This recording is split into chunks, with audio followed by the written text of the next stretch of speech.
Welcome to the Entrepreneur Lifestyle Podcast, the movement that helps you build a life and business on your terms.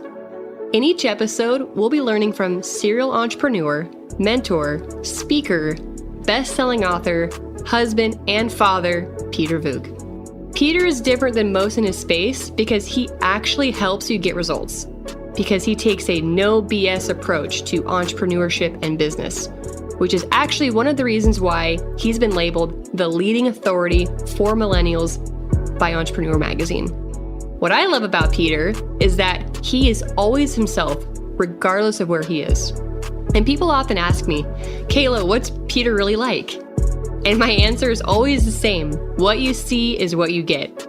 He may come off as very intense, but he truly cares about your success and freedom. So remember to focus on mastery versus information overload, but most importantly, enjoy the journey. You have to be extremely efficient and do most of the stuff yourself at the beginning. When you do that and you learn everything about the business, you can start bringing people on because they're so attached to your vision that a lot of people will work for free for you at the beginning.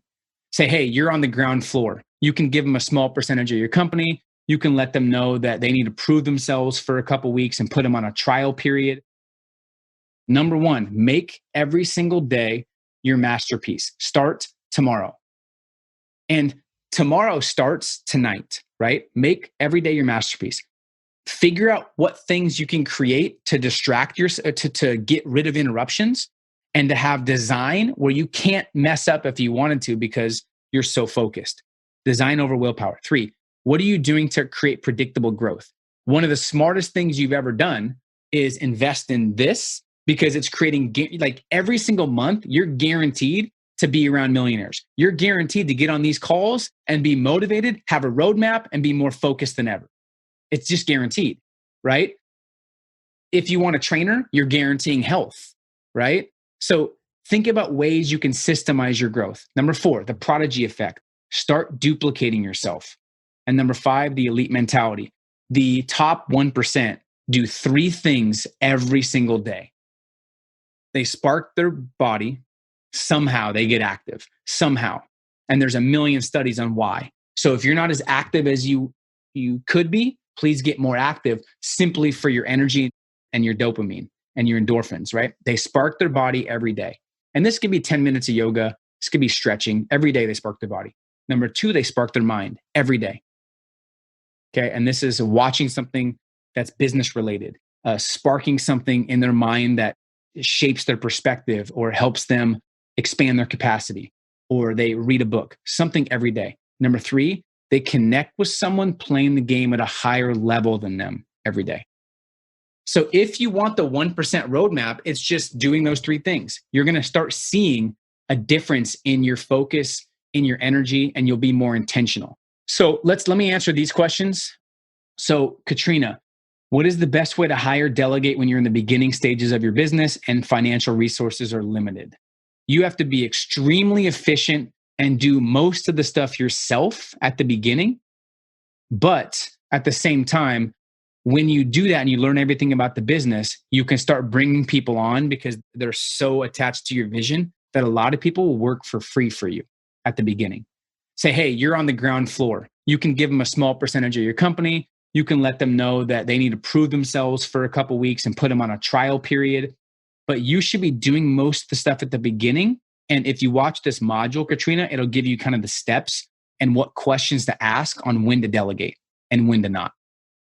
Okay. And you asked a question too that I want to answer. If you were given a lump sum of 70 grand, what would you do with it? This is going to be in my new book, and I want to share this with you guys. There's 4 things I would always invest my money in at all times, and this will never, ever, ever change. And it's in order. Okay. So if you want to jot these down, if I got a large sum of money, 70K, this is the 4 things I would spend it on. Number 1, I would spend it back in myself. Some type of mentorship or personal growth from a higher level person that's been where I want to go. Always number 1, sharpening your perspective. Think about it logically. What else would you invest in besides yourself and your mentality? When most people use 2% of their brain, and when you invest in yourself, you expand your capacity and at least use 6 or 7%, that's number 1. So you can think different and be more resourceful and have a roadmap and a network. Number 2, back in the business. So when you invest back in yourself, you start gaining more clarity on what business to start and what you want to do. When you invest back in the business to grow the business, you're investing in marketing, you're investing in your team, you're investing in content, personnel, training, whatever.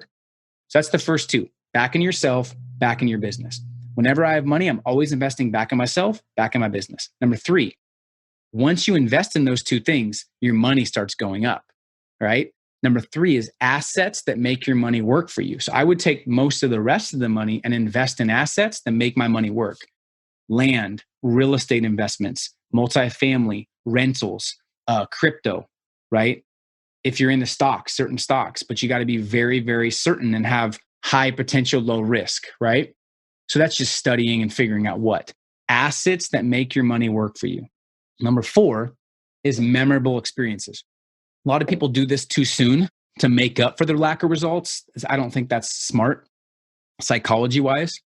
But once you start making your money work for you and you invest back in your business, back in yourself, you're sharpening your perspective, then it's important every once in a while to invest in memorable experiences that allow you to see the world and travel, because I don't think there's anything more motivational and it'll give you more fire and excitement than taking your family to Fiji or going to Hawaii for the week or going to Jackson Hole, Wyoming, or going to Bali or Australia, traveling. Those are the four things I would always invest money in: back in myself, back in my business, assets that make money work for me, and then memorable experiences, family, things like that. Got it? That's the things I'd focus on. I offer a mentor program, which is a paid monthly service. Current enrollment is $650. What are 2 or 3 things you would do to 10x the current enrollment? We've done this. Create a referral program, hands down. You want A players, so talk to your A players and get referrals from them. That'll already double. So create a very systemized, consistent referral program that is predictable. Not one that's random, but more predictable. 2, make sure your testimonials are everywhere. Your best testimonials should be on YouTube. They should be on Facebook. They should be on LinkedIn. They should be on Instagram. If people don't know that you're helping people and you're getting them results, how are they going to join? So make sure your testimonials are everywhere and leverage your testimonials. 3, you can leverage other people's proven platforms, which means people that have a target audience that's similar to yours, or people that have a big audience that you can do business with that same audience, like it's your ideal audience. Pay them to do a promotion or get on their podcast and say you want to add some value, or pay to be featured in a magazine that has your target audience. Leverage bigger platforms. And you can do some testing out and then see which ones bring in more clients. And then the referral should take off from there. Lastly is 90-10 your marketing and dive into the actual numbers. So I would take the last 6 months of data and I would think about what 10% of your actions produce 90% of your results marketing wise. Where are most of your members coming from? I would look at that and I would just triple down on where all your members are coming from, because you'll realize it's usually 80-20 or 90-10. Like 10% of your effort is producing 90% of your clients and your results. But most people focus on the 60 or 70% that they haven't actually got results with. So they're not actually being productive in their business, if that makes sense. That's what I would do. I'd pick 1 or 2 of those things to do first. But once you do that, it's game over. But you also can be more selective. So for you, I would challenge you also to make sure you have your ideal audience narrowed down and you make sure that you're more exclusive. Like with our programs, we do some discounts and some webinars sometimes because we want to give back and let people get in a little bit of a discount.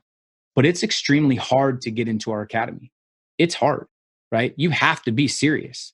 We don't do the whole like, maybe we'll join 2 months. We don't do that, right? We want to make sure we get the right people that are willing to bet on themselves because we know the value. So we value the right people over making money.